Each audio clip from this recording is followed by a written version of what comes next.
Big, big subject here. God's grace. Grace and mercy to God. Let's keep just grace. Grace is a very high religious distortion term that means a whole lot, but must be the simplest concept that the old concept of reality offer. The grace of God is the obvious in your face.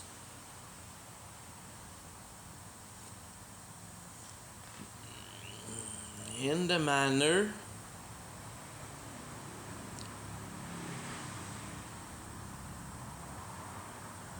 that all the laws are logical, as most of them has been established on a coherent mathematical equation.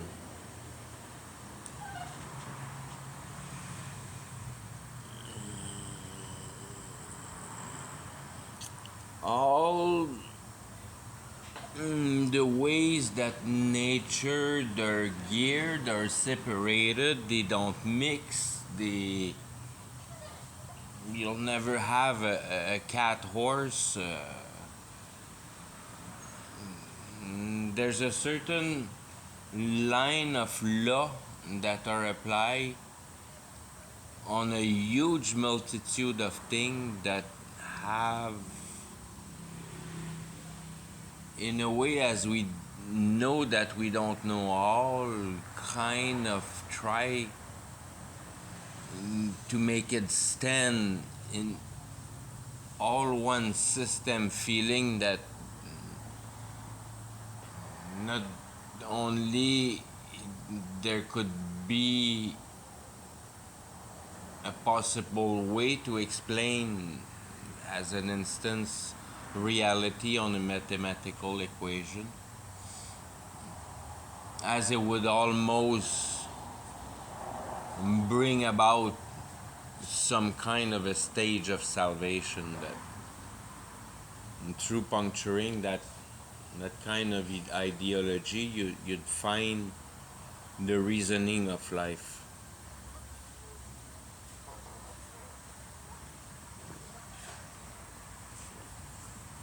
And if you regard that frankly, it's an obvious, it's an obvious delusion, but a way that can be visible regarding all the glyphs in the pyramids in Egypt, as an instance, that they had their way to explain how the forces really act in between each other, and what are their exercises for the main principles of how things are driven down here.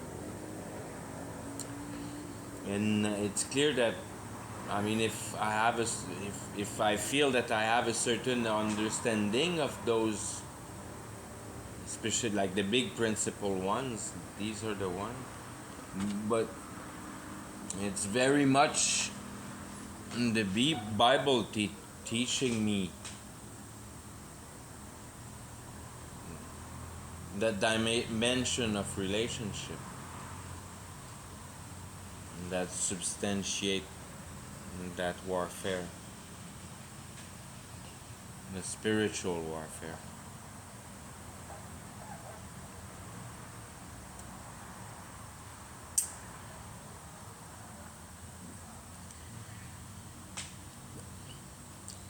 Grace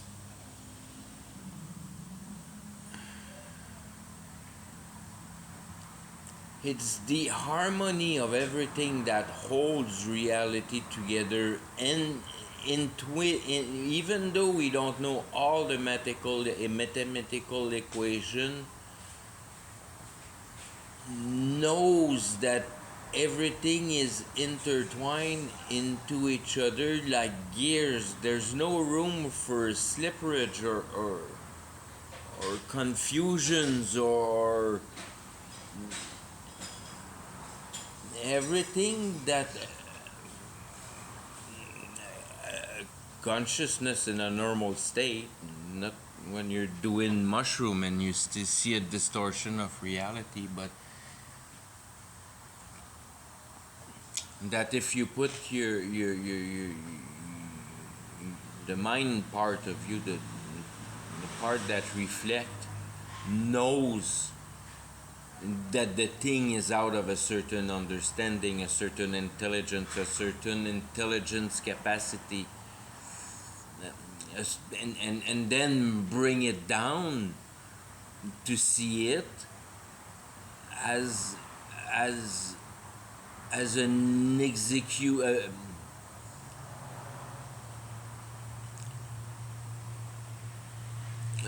fully sensitive for everything that our biological mass can offer for sensitivity and sensation, and capturing that reality.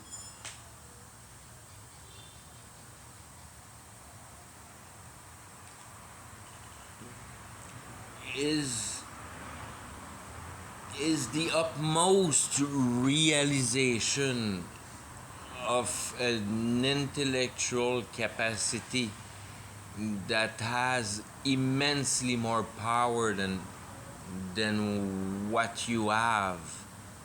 But that thing that is called reality, that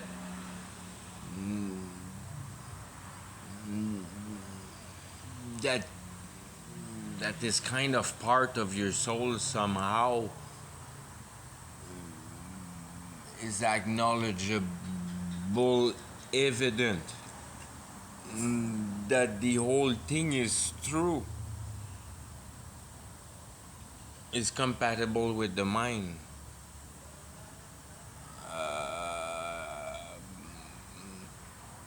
If it would not be true, it would not be able to be produced. It would be imaginary. So it's either down here, it's either for mass, for human mass and the individual, both. There's only kind of two worlds in reality. That there's the real reality, and then the imagine, the one that is not quite real. That is just an idea. It's part of the spiritual realm. It's not part of reality. But when you get a good idea and you can transform it into matter, you invent a new thing. Then you're transforming spirit into matter. You have spiritualized yourself. You have put your idea down into matter, executing the proof of that power of logic that needed to be followed to give birth of a systematic that functions.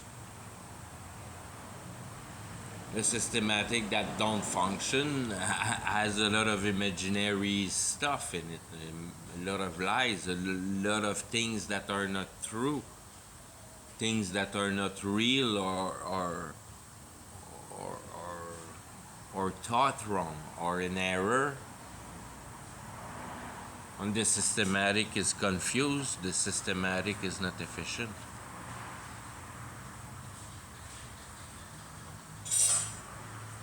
And then within the most power of human mind, you find right there the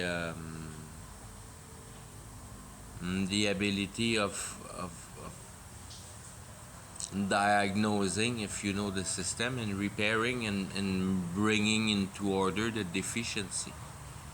But if you don't know the system, you won't be able to do so.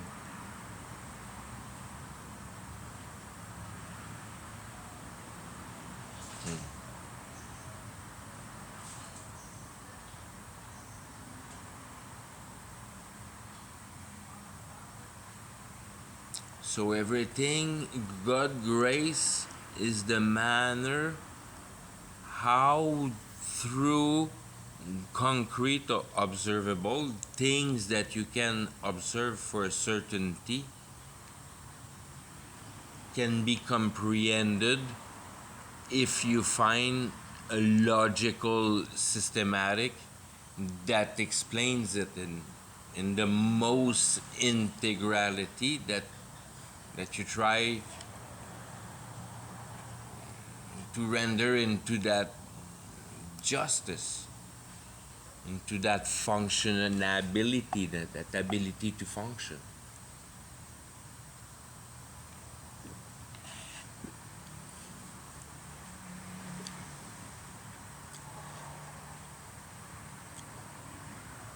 And if you're a creator like me and you put concept together, and I put them concept in my mind and I build stuff. I'm highly visual, so I never follow a plan.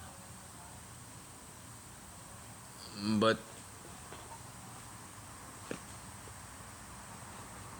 every time that I haven't had a clear vision of the whole product I was to build and fabricate and invent, I had a lot of work to make it work, let's say. But as soon as you see the concept clear, those were the case that you put your idea together and the function just as planned. But at the same time, you had that same conviction when you had the vision of it, because it was so clear. And that's the whole aspect of seeing a vision clear and conceiving of its integrality all of a sudden, and giving you that sense of conviction that systematic, I won't have to screw around too much, and it should work pretty much the first time.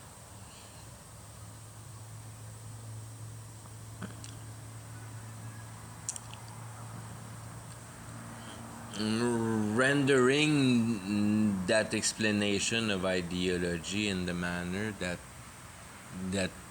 you have more chance to execute a perfect one shot goal, making a simple invention, and you have more chance of fine tuning a complicated invention, because it's more difficult a complicated invention to be able to see the integrality of the system. A simple one is easy to see the integrality of the system. So an invention that works is not by complexity, it's by reducing complexity. It works better the less complex it is.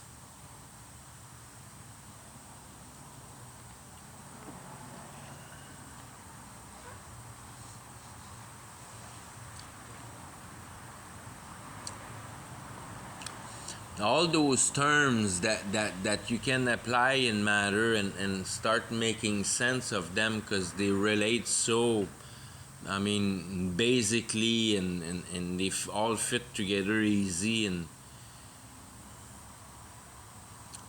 they're all coherent together, because you haven't put you haven't put the car in the discussion yet. You have been, how can I say that,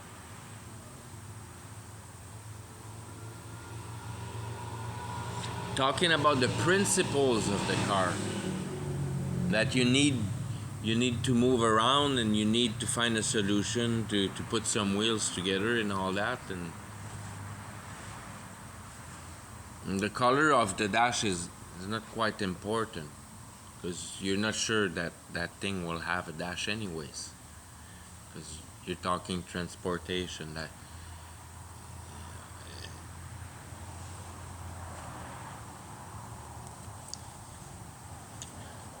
That talking about one thing can hold in different realm, and you can change from run one realm for experiencing the capture of the comprehension of an ideology into another realm, and then really a way of connecting the dot by discovering the motion you didn't comprehend in the first equation, and then rendering the capture of idea in a way you cannot capture the idea as long as your concisions, your capture are not out of the static place, out of the thing itself, but the movement that the thing provoke, or the thing is provoked by, and capture the essence of motion. And as soon as you in that kind of give birth of the realm of comprehension, bringing into dynamism the realm of idealism by comprehending the reason why human build that idol, what that idol fulfill.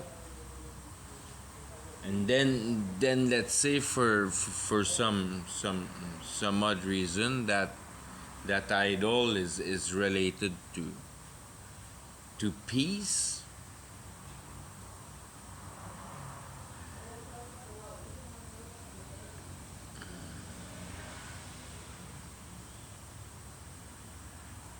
If you would relate that idol to peace, and then you you would bring down peace to the realm of reality.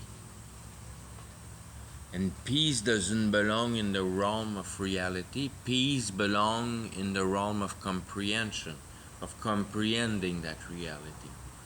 And when you comprehend that reality, that's what peace is. So there is no peace in reality,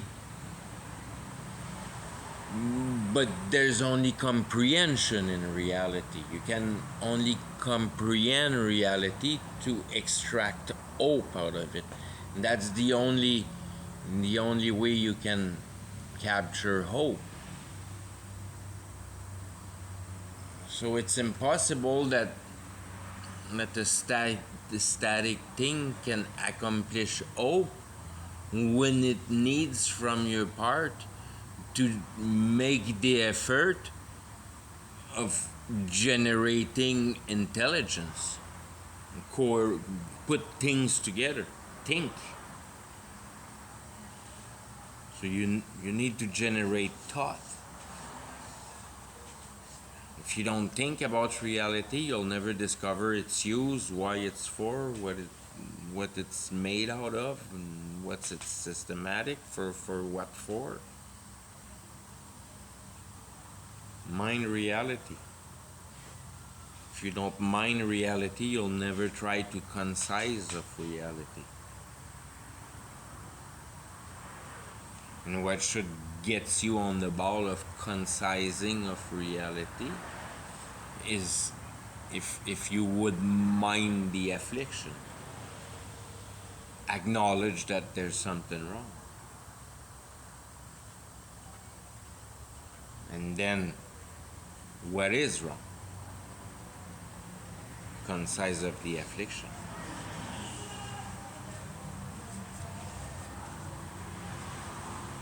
So the mind affliction part is very much the concept, the basic concept as what I described of Jesus. In the sense that if you regard reality, what how and what do you see we have done of justice and moral consciousness?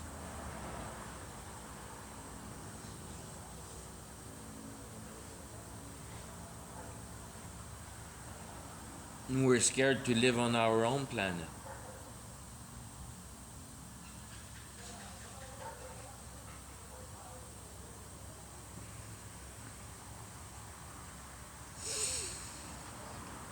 And then that affliction is that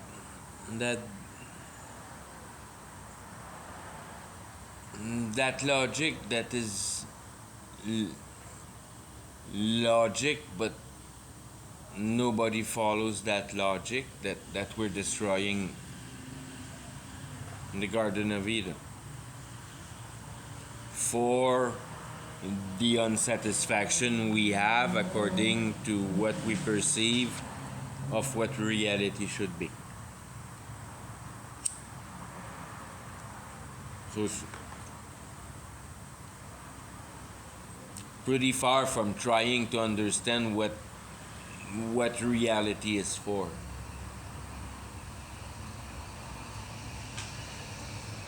And very far and very deep in it, because there's no solution, there's just a plan.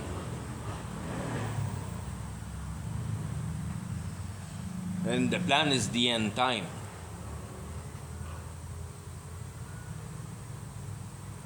And the grace of God, once again, is what you read in the Bible, how the end times are getting displayed in your face and followed to the letter within the visual concept and the ideology that comes behind it, plus the power that are generated through that.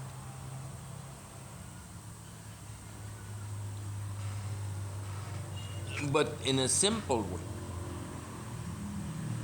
In seeing the woke agenda simply as imbecilizing in a manner of creating trouble. And the devil loves trouble. And that's his gas. That's what he feeds out of, trouble.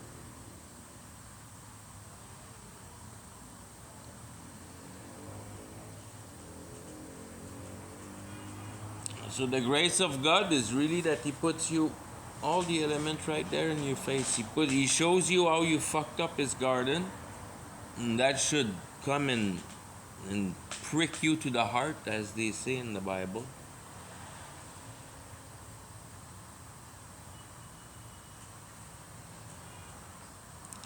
And then why are we doing that?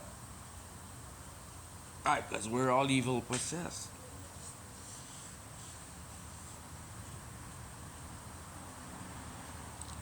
The grace of God is a powerful thing in the manner that He presents you something that is hard, concrete, solid, which is reality. It's solid, concrete, perfect, true verity. The systematic that is on it is verity for the natural part of it, but as soon as it falls into the man-made part, there's nothing to be understood.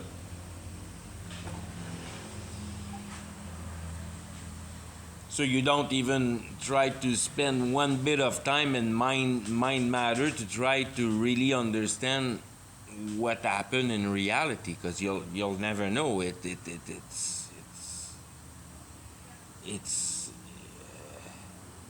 It's the purification of the light that Satan has worked through millennials to get to happen all of a sudden. It all joined now, if you want. if you will. It took humongous amount of effort for Satan to be able to produce all of what we have produced that can be simply said in one word as synthesized, man-made, unnatural.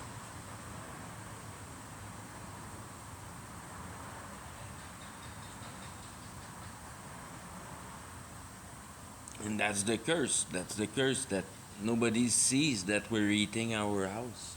Nobody has. I mean, we all have a conscience, but nobody wants to stop what they're doing. They're enjoying the sin way too much.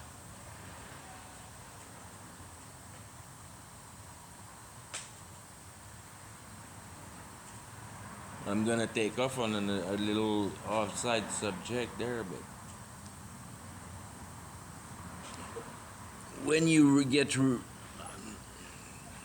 reduce, not really the right word, but put in place at new birth. When you realize what you really are in reality,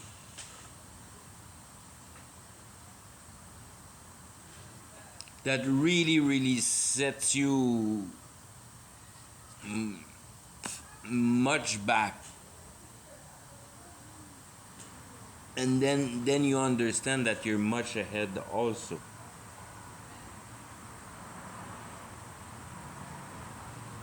Because all of a sudden your heart is satisfied at new birth, fully satisfied right there at new birth. Because it has perceived, if you want to take a vocabulary that's not totally right, but whatever, perceived that the mind have understood, but the communication is done there that yet your mind understood the concept of eternity. Therefore, your heart falls fully satisfied because finally the recipe has been put together to explain life for what life is in this real reality that we're experiencing with something that is extremely precious. It's our soul. And the biological entity is only a container of that soul. It's there for nothing. It's just a piece of meat, if you will. Your soul really, in a way,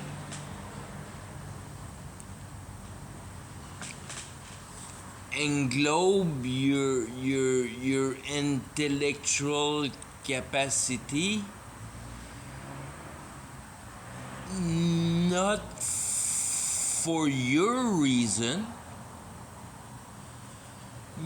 but that also at new birth, you know many factors like that piles up, but God is in perfect control of that reality. He has been driving you perfectly through your past to achieve the position that you're at new birth, forming you every second of your life with every micro experience that He wanted exactly you to receive, to exactly put you perfectly in that perfect pile of ideology, perfectly connected together so it can receive that real reality. It's ready for it, and he will never miss. When somebody is due to receive new birth, he's gonna receive new birth.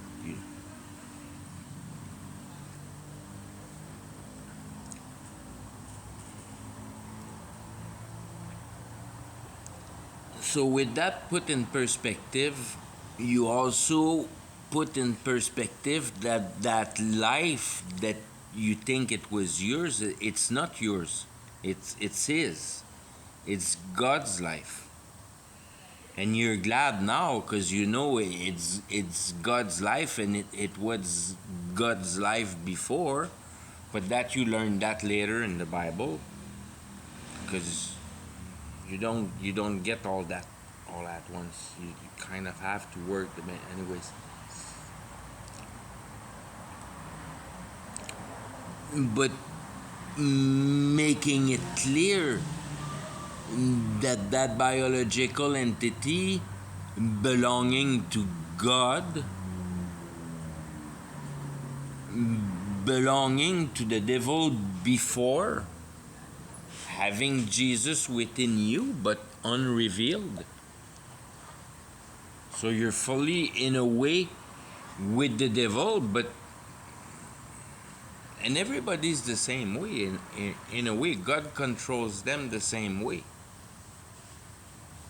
But God will control and elect pre-new birth exactly the right way. So, meaning that Christ is in you before. At new birth, you understand that He formed you. The potter thing in the Bible.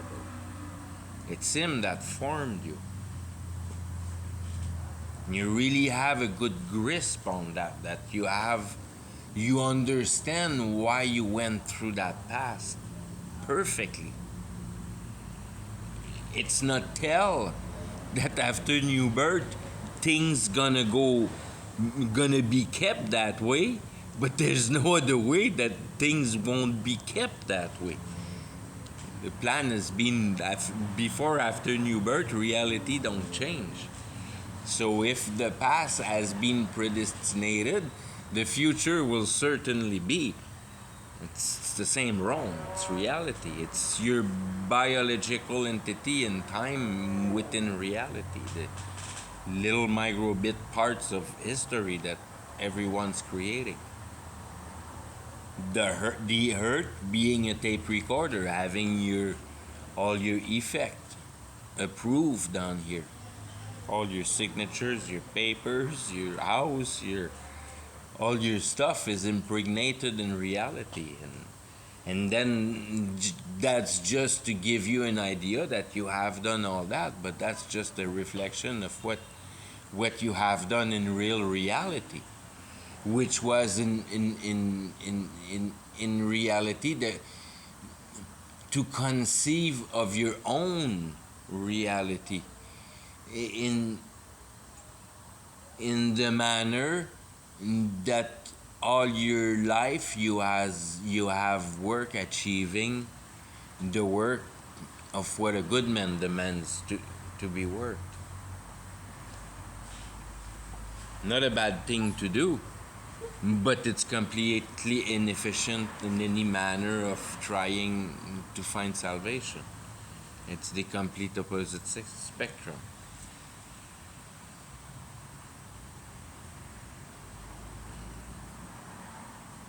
You want to comprehend why you're doing those things. What pushes you to do those things? What is the mechanism that I'm here alive moving in that reality? How does that function? Is it all me? Or I'm getting influenced by something? Obviously I'm getting influenced by culture.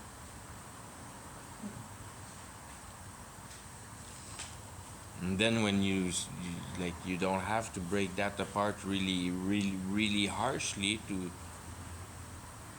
get the grasp that whole culture is following an ideology. And all those buildings also, and everything has been created, sourced out ideology. Now what's that ideology? Well, it's the mechanism of the brain of transforming an idea into matter. How you form an idea? You put imagination and a logic way together. You found an idea. You found. You give foundation to an idea to be put in reality. You founded an idea. So that's where the whole process begins. The fact that you have founded an idea. There's no room for that in reality. There's no room for finding ideals. All the ideal have been found. You have perfection to regard.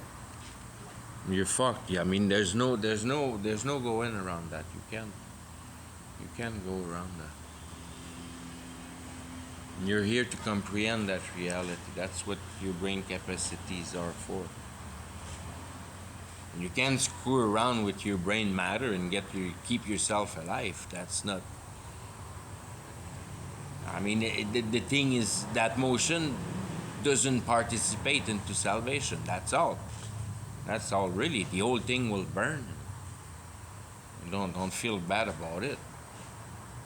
Feel bad about the fact that you're gonna live for eternity. That's what you have to feel bad about. Where are you gonna be for that eternity time if life has been an eternity? Eternity is long.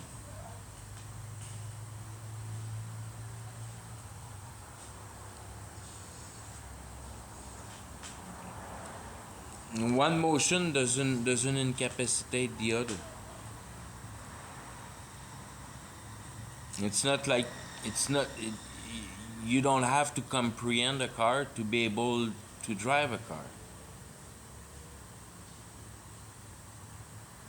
But when you drive a car and you have no idea how that car is built, then you cannot say that you go at peace with a car because you have no clue how that thing is made. But if you know a car and you understand a car, then you can say that you confidently hit the road with that thing. Because not only you know how to drive it, you know how the whole thing is built. So if it breaks down, I know what's the quack with it, what's wrong. So I add up that aspect of peace. Same thing for life. That it works as a system, and you develop the notion to understand branches of that system, so you can put the whole tree together at one point. You search for truth.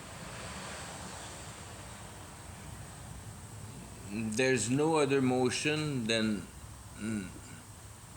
analyzing, and our intelligence can only do that one way effectively, that produce a product of conviction, because that's the one you really want to get, and it's to get the integrality of a concept. That's how you defend yourself of the devil, because you understand his concept. Understanding his concept render you completely out of his reach, because you don't put any emotion anymore into it, because you have comprehended it. Once you have comprehended it, then that emotion goes to God in a manner. It, it's the incense of the saint, that everything that something happened to them, it builds up more and more conviction, because you're completely obsessed by keeping your life in that sense of truth, understanding the gear of reality, and therefore working the emotional part of people by exposing the functioning of truth in the simplest manner that you can explain it, rendering all the powerful easy logic that wrap up the whole thing together. So concising of the basics, and there's not that many basics, because I have 12 colors. No, Yeah, 12 colors to color my Bible. With 12 colors, I explain it. I explain reality, the way the Bible wants you to see reality. Only 12 different colors, and there's colors that I don't use often, just special places.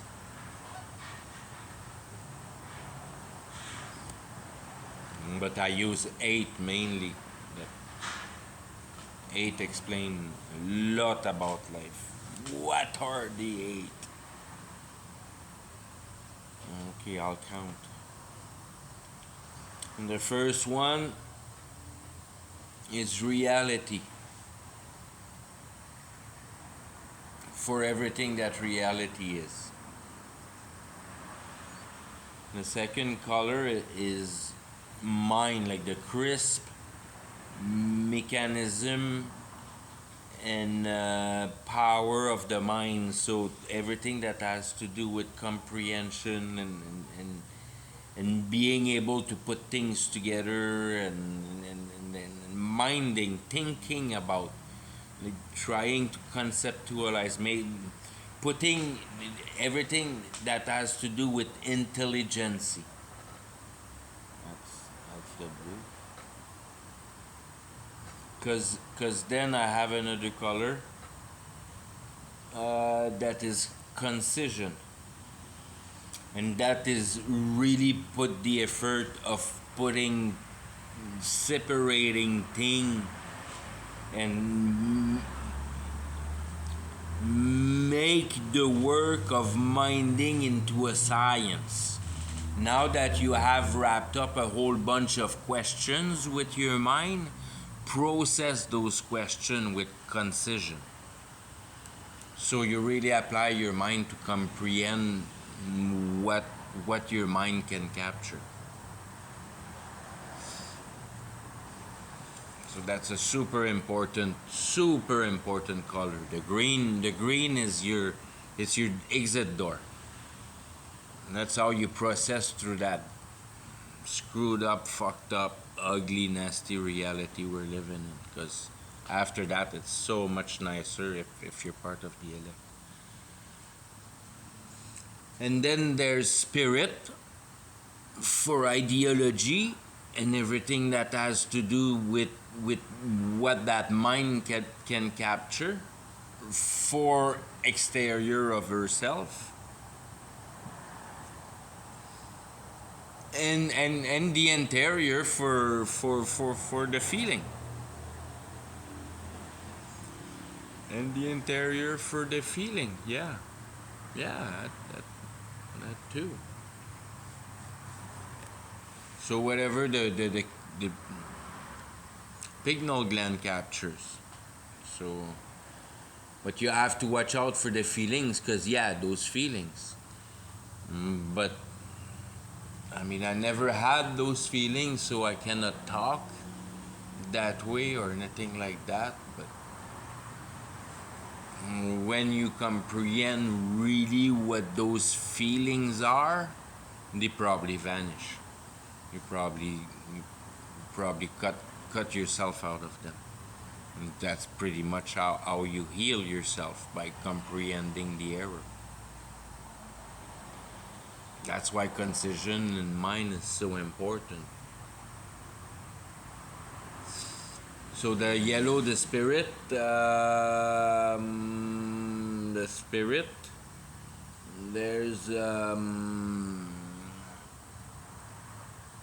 the flesh. And the flesh, a bit of, oh no, not the flesh yet, the work. The work, because everything is work here, everything is dynamic, everything we have to do is work. And then flesh, which grab most of those colors for the blue, the red, and the yellow together. So it's your mind, your capture of the spirit, and your interaction with the spirit with your mind, and then the red for the ability of doing, making, transforming, moving. And that's the do, performing action. And it can be thought action or real action. It's the dynamics of the recipe, the red. So the flesh has the ability to put in process the spiritual realm. That's why it's purple. It's got all three colors, whatever. And then another color is hope. And hope, I always like to put it with the dark blue, that refers to the reality we are perceiving now. So, natural state of thing, Garden of Eden, with the hat of the unsatisfaction of men. So it's trace of iniquities. So for him, an easy way to understand it, for man, an easy way to understand it and wrap up the whole principle in one easy word, it's hope. And that's what hope has generated, our mechanism of civilization. So hope is not a very good fact, though. not good at all. And that's the error of man, trying to find hope in reality. It doesn't work. You cannot find hope in reality. But just beside it, you have the first motion of new birth, and that's called mind hope. So you mind hope for after that concising of that hope, and then you find out the spiritual power. That hope is a full-on spiritual power, right? And it's cut off intelligence because it's emotion based. It's solving emotion. So there's no, how can I say? There's no possibilities there.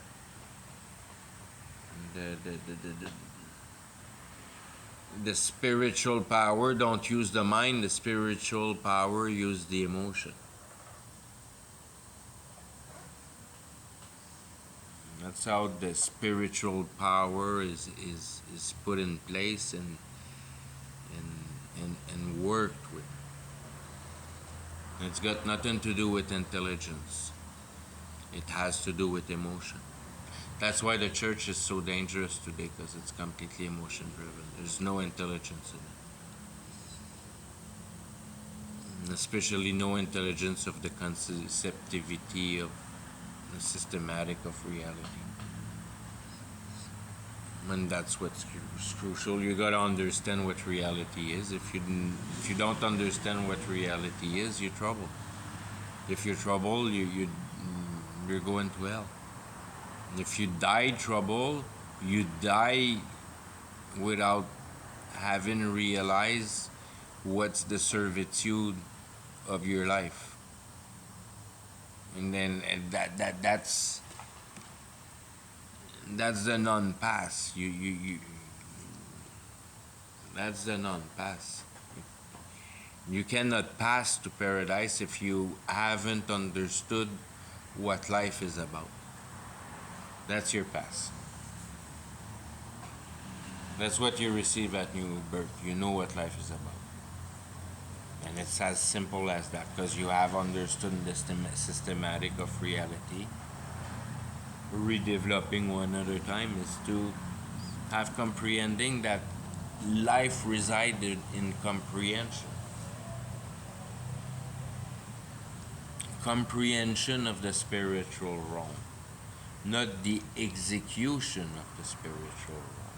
You don't create reality, you understand reality. If your mind find solution for living, not that it's wrong, it's inefficient for salvation. It has nothing to do with it. That's all. Not wrong, not bad, not bad, not completely just not part of what salvation is. That's all. That's all. You can drive a car till you die.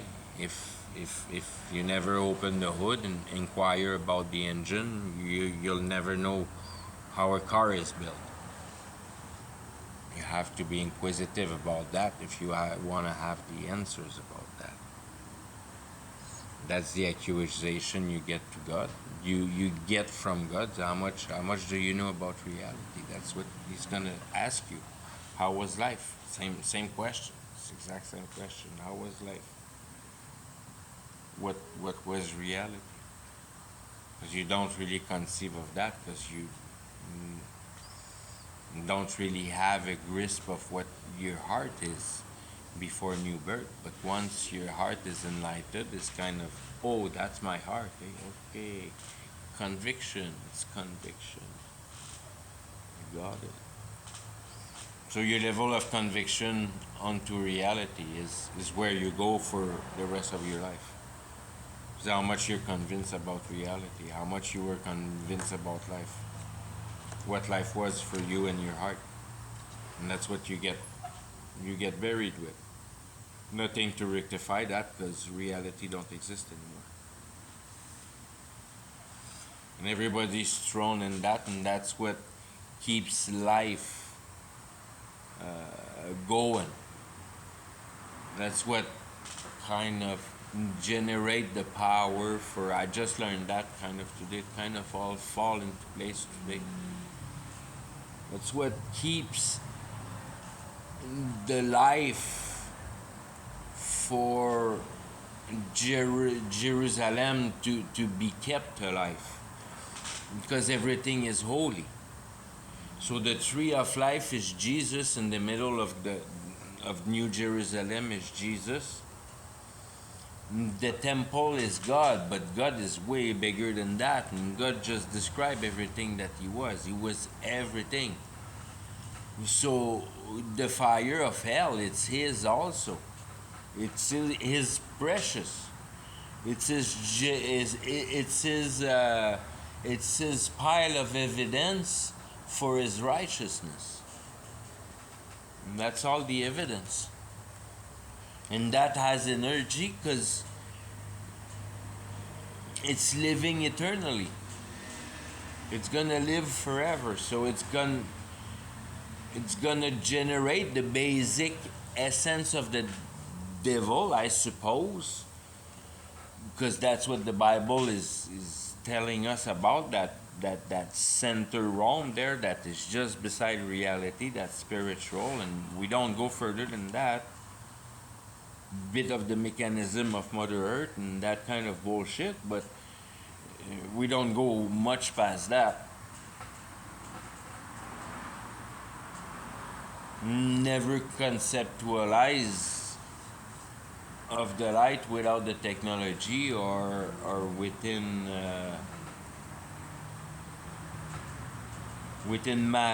matter of efficiency other than representative of another concept, which is in reality intelligence, the light, the power of intelligence.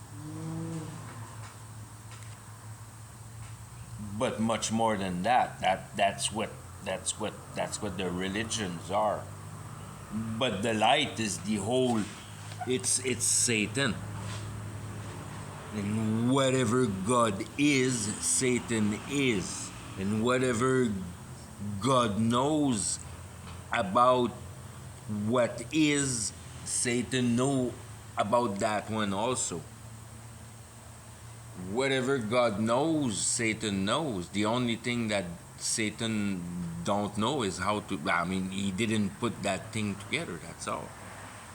But he knows everything about its gear. He's the angel of light, but that light is immensely more than what we could ever perceive of light. When putting information into it, then you have a better perspectivity. But there's tremendously more than that into light. And then light is just another particular of reality. Darkness is pretty big also.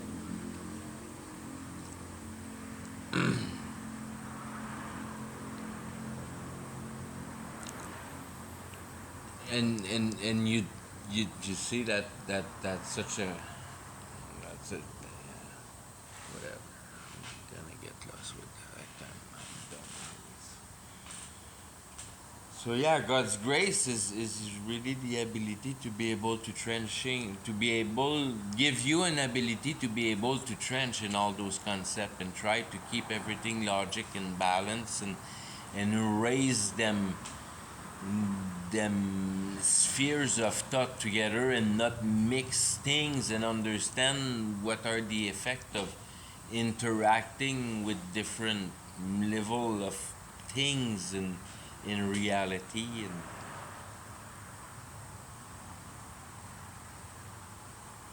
and that renders you smaller more and more smaller and smaller and smaller and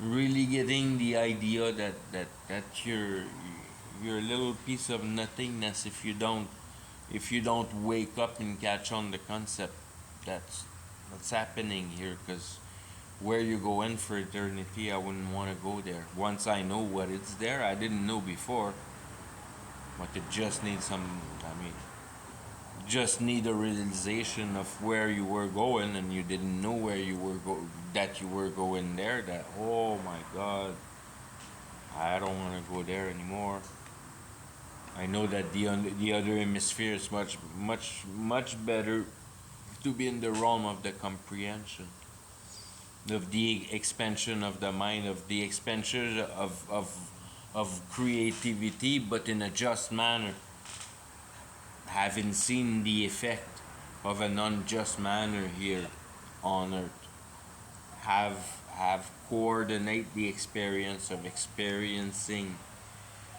bad creationists when you have been waiting and patient and then you have passed over that before you put your hands out of your pocket if you put them out of your pocket only to offer the crowns to Jesus kind of thing because you almost once you understand the principle of reality once you're dead you might even want to keep your hands in your pocket making sure you still don't touch nothing till it's said to you okay you can get your hands out.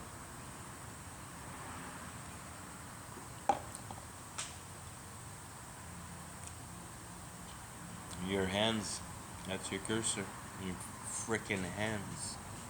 Your hands are no good. Your hands are in your words. Your hands holds hearts. Your hands put in coherency reality to create understanding and provide conviction so to grow and make put in perspectivity in the warm effect of comfort that you start getting comfortable that you have an idea how reality works. Okay, I'm gonna stop with that. Bye bye.